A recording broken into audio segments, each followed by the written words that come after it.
They tell you about the glow, the joy, the miracle, but what they don't always tell you is that sometimes even miracles feel heavy. Welcome to Short Stories with Lola. I always knew I wanted to be a mom. I was that girl who picked out baby names in college and imagined a home full of laughter, toys on the floor, and little feet racing down the hallway. Before I got married, my husband and I would talk about our future kids like they already existed. We'd laugh about whose speeches they'd get, his nose or my dimples, and talk for hours about how we would raise them respectful, kind, God fearing. We had a shared vision, and it was beautiful. So when we got married, having a child felt like the next natural step. We were intentional. I downloaded an ovulation app. I tracked my cycle like it was a full time job and read all the best positions to conceive articles. I bought baby on the way cards for family and friends before I even tested positive. Call it faith or obsession, but I believed in what I was praying for. I'd stroll through baby stores and gently touch onesies like I was already someone's mother. I lived like the baby was already growing inside of me. And then it happened. I was pregnant and I loved it. Every kick, every craving, every OB visit. I documented it all. Took bump photos, wrote journal entries to my unborn child. I imagined bedtime stories, sticky pancakes on Sunday mornings, and sleepy hugs after church. But the day he was born, everything changed.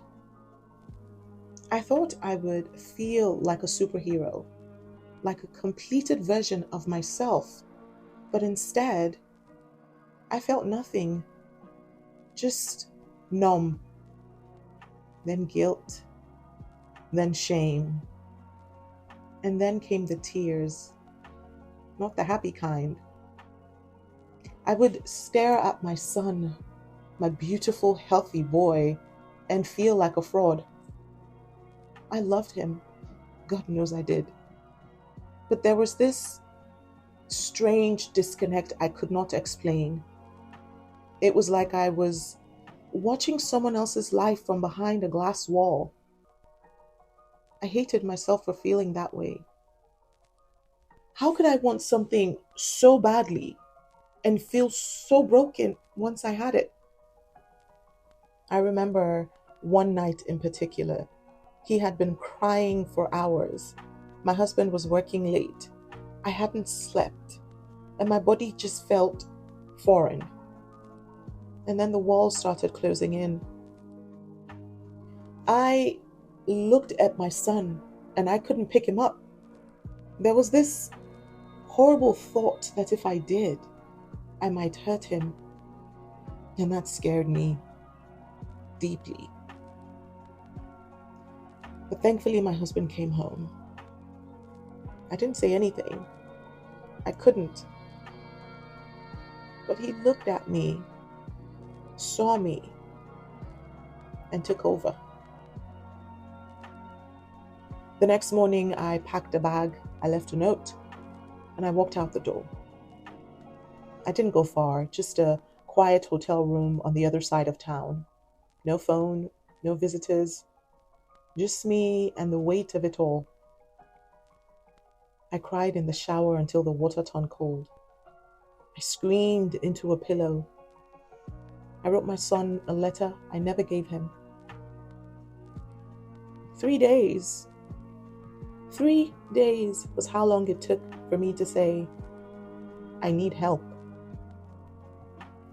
When I came home, my husband didn't raise his voice. He didn't ask questions. He just hugged me and whispered, let's get help together. We started therapy that week. Now, it wasn't magic. It wasn't instant, but it was honest. And slowly, brick by brick, I came back to myself. I started to feel again. I started to see my son again. And when he ran into my arms one day yelling, "Mommy," like I was his whole world, I knew I was healing. He's 5 now, curious, funny, gentle, the kind of kid that makes strangers smile in a grocery store. And I'm pregnant again. When I saw those 2 pink lines, I smiled, but the fear crept in right after. What if it happens again? What if I go back to that dark place? But this time, I'm not pretending. I talk about it. I pray. I journal. I rest. I breathe. I lean into my support system. And I remind myself, I've already walked through the fire once. I'm not who I was. I'm stronger now. Yes, I still have moments. But now, I have tools. I have truth, and I have hope. I used to think motherhood was about perfection. Now I know it's about presence, about staying, even when it's hard. We don't always get to choose how the journey looks, but we can choose to keep walking. Even in the hardest chapters, love doesn't disappear. It just waits for you to return.